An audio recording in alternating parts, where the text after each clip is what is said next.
রে তোরে কতবার কইরা কইলাম যে আজকে তোরে দেখতে আইবো, তুই বাসায় থাক, তুই কেন মাঠে এলি কত? আরে ভাইয়া, তুই এভাবে কেন বলতেছিস? এটা তো আমাদেরই কাজ, তাই না? আর আমি আসছি তাতে কি হয়েছে? বরপক্ষ আসলে আসবে, বরপক্ষ দেখলেই বা কি হবে? রে তোর কি মাথা ঠিক আছে কত? তুই এটা কি কইতেছস? আমরা যে মাঠে ঘাস কাটতেছি এটা যদি ওরা এসে দেখে তাহলে ওরা কি ভাববো? তোরে কি বিয়ে করবো ক? ওরা তো কোটিপতি। ভাইয়া, তুমি অযথা তো টেনশন করছো। ওরা এসে দেখলে কি বা হবে? ওরা এসে যদি আমাকে এই অবস্থায় দেখে, সবকিছু জেনে শুনে বিয়ে করাতে চায়, তাহলে করায় নিয়ে যাবে। সমস্যা কি এতে? তুমি এত টেনশন করো না। বোন দেখ, তোর শ্বশুরবাড়ির লোকজন আইতেছে মনে হয়।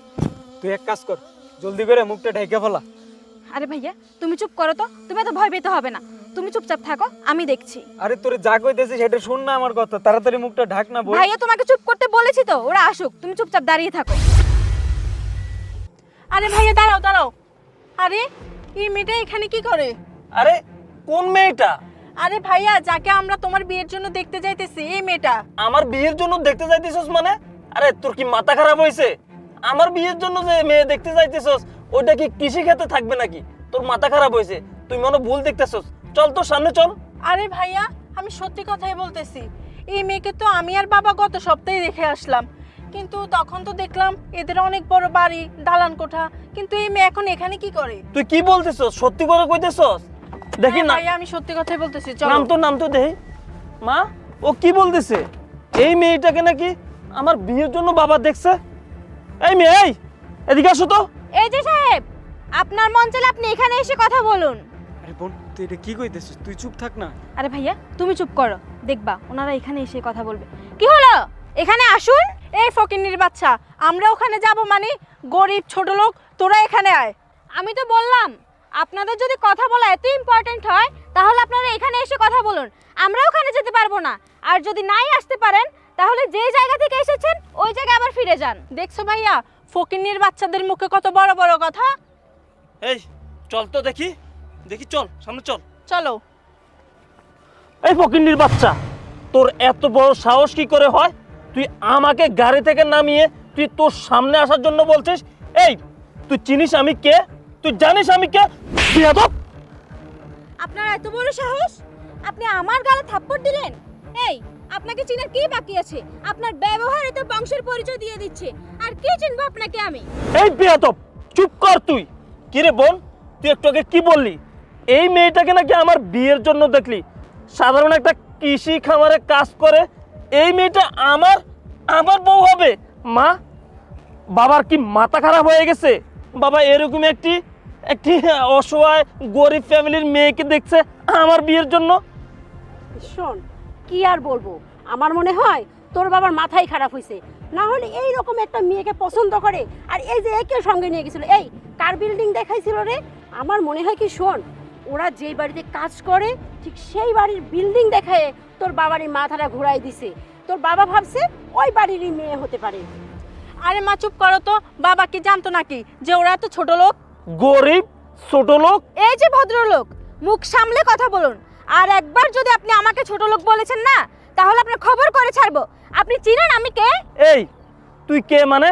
তুই তো গরিব ছোট লোক, সাধারণ একটা কৃষকের মাইয়া। আর তোকে কি ওরকম ভাবে চিনতে হবে নাকি? আর পাশে এটা কে? তোর নাগর নাকি যে ধান ক্ষেতের মধ্যে ওইসব করস নাকি?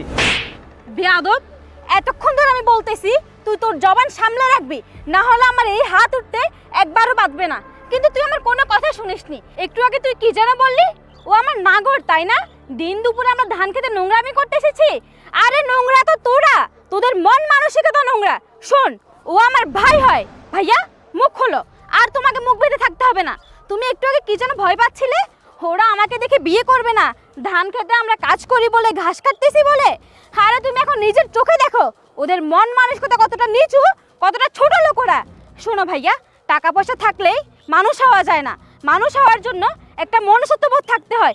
এদের তো সেটাই নেই, শুধু আছে টাকা পয়সা, গাড়ি বাড়ির অহংকার। আর হ্যাঁ লাকসাহেব, শুনুন, গত সপ্তাহে আপনার বাবার বোন মিলে আমাদের বাড়িতে এসেছিল আমাকে দেখার জন্য, আপনার বউ করে নেবে বলে। আর যে বাড়িতে এসেছিল ওই বাড়িটা আমাদেরই, অন্য কোনো মানুষের না। শুধু ওই বাড়ি কেন, এই শহরে আমাদের আরো দুটো বাড়ি আছে, জায়গা জমিনও আছে অনেক। কিন্তু আপনাদের মতো তো মানুষকে আমরা দেখাতে যাই চাই না। এখন হয়তো আপনাদের মনে প্রশ্ন জাগতে পারে, আমার যদি এত কিছু থাকে, আমি যদি সত্যিই কোটিপতির মেয়ে হই, তাহলে আমি এই ধান খেতে কেন, এখানে ঘাস কাটতেছি কেন? এটা প্রশ্ন জাগতেই পারে, স্বাভাবিক। আমি আপনাকে ক্লিয়ার করে দিচ্ছি, আমি এই জায়গায় কেন, আপনাদেরকে পরীক্ষা করার জন্যই আমি আজকে এই ধান খেতে আমার ভাইয়ের সাথে ঘাস কাটতে এসেছি। এটা শুধুমাত্র একটা অভিনয় ছিল, আপনাদেরকে পরীক্ষা করব বলে, আপনাদের মন মানসিকতা পরীক্ষা করব বলে। আর আমার প্ল্যানে আমি সাকসেস হয়ে গেলাম। আপনাদের মন মানসিকতা আমার পরীক্ষা করা হয়ে গেছে। আমি ভাবলাম যার সাথে আমি বিয়ে করব, সারা জীবন আমার কাটাতে হবে মৃত্যুর আগ পর্যন্ত, ওই মানুষটা কেমন তাকে আমার একটু যাচাই করা উচিত। আর তার জন্যই আমি আমার ভাইয়ের সাথে প্ল্যান করে এখান অবধি এসেছি, যেন আপনাদের মনুষ্যত্ব বোধটা আমি আমার নিজের চোখের সামনে দেখতে পারি। আমার বাবা মা ভাই কেউই বিশ্বাস করতে চায়নি কোটিপতিরা যে মানুষ হয় না, কিন্তু সেই কথাটা আমার বাবা মা ভাই কিছুতেই বিশ্বাস করতে চায়নি। সব কোটিপতি যে মানুষ হয় না, টাকা পয়সা থাকলেই যে মানুষ হওয়া যায় না। আপনাদের মধ্যে শিক্ষার অভাব আছে। আর আজকে আপনাদের মনুষ্যত্ববোধ, আপনাদের আচার আচরণ, ভদ্রতা সব কিছু তো খোলাসা হয়ে গেল চোখের সামনে। আর কি বলবো আপনাদের বলুন তো? আপনাদের এত কথা শোনাতে সত্যিই আমার খুব খারাপ লাগছে, কিন্তু আফসোসের বিষয় আপনাদের সত্যি শিক্ষার অভাব আছে। শুনুন, টাকা পয়সার অহংকার কখনো দেখাবেন না। টাকা পয়সা আজ আছে, কাল নেই। আমাদের অনেক আছে, আমরা তো কাউকে দেখাতে চাই না। এই যে আপনার যত দূর চোখ যায় না, তত দূরই সব জমি আমাদের, কিন্তু আমরা কাকে দেখাতে যাচ্ছি? আপনি গাড়ি নিয়ে আসছেন, লাখ সাহেব আপনি এখানে এসে বলতেছেন আমরা ধান খেতে কাজ করি, আমরা ঘাস কাটি, আর পাশে আমার নাগর। ছি ছি ছি, আমার ইচ্ছে করছে কি জানেন, আপনাকে আমি আর দুটো থাপ্পড় দিই, কিন্তু আমি চাই না আপনার মতো মানুষকে মেরে আমার এই হাতটা নোংরা করি। শুনুন, আর বেশি অপমান করার আগে আপনারা আমার চোখের সামনে থেকে দূর হন। আর হ্যাঁ, আপনার বাসায় গিয়ে আপনার বাবাকে বলে দিবেন আমি এই বিয়েটা করব না, আমি এই বিয়েটা ভেঙে দিয়েছি। যদি তার কারণ জানতে চায় তাহলে বলবেন আপনার ভিতর শিক্ষার অভাব আছে, মনুষ্যত্ববোধের অভাব আছে, যেন আপনাকে মনুষ্যত্ববোধ শিখায়, যেন আপনাকে আবার নতুন করে শুরু থেকে শিক্ষা দেয়। জান আমার চোখের সামনে থেকে। দেখুন, আসলে আপনারা এইভাবে আমাদেরকে পরীক্ষা করবেন আমরা একটাবার ভাবতেও পারি নাই। এটা পরীক্ষা করার কি ছিল বলেন? আমরা তো আপনাকে পছন্দই করছি। আর আমার মা আপনাকে দেখতে যাচ্ছিল, আপনাকে দেখে এখন কিন্তু দিন তারিখ ঠিক করতো। আর আপনি এইভাবে জঙ্গলে এসে আমাদেরকে এইভাবে, সেটা না, আর কোনো দরকার নেই দিন তারিখ ঠিক করার, আর কোনো দরকার নেই। আপনি বরং আপনার লেভেলের কাউকে গিয়ে বিয়ে করে ফেলুন, এটাই ভালো হবে। আপনাদের মতো ছোট মন মানসিকতার কোনো মেয়েকে নিয়ে বিয়ে করুন। আপনি আমার চোখের সামনে থেকে যান। কি হলো যান বলছি, কি হলো যান। ভাইয়া চল আমরা বাড়িতে যাই। তোমাকে তো আমি অনেক বলেছি, তুমি আমার কোনো কথাই শুনলে না, এখন বুঝলে তো?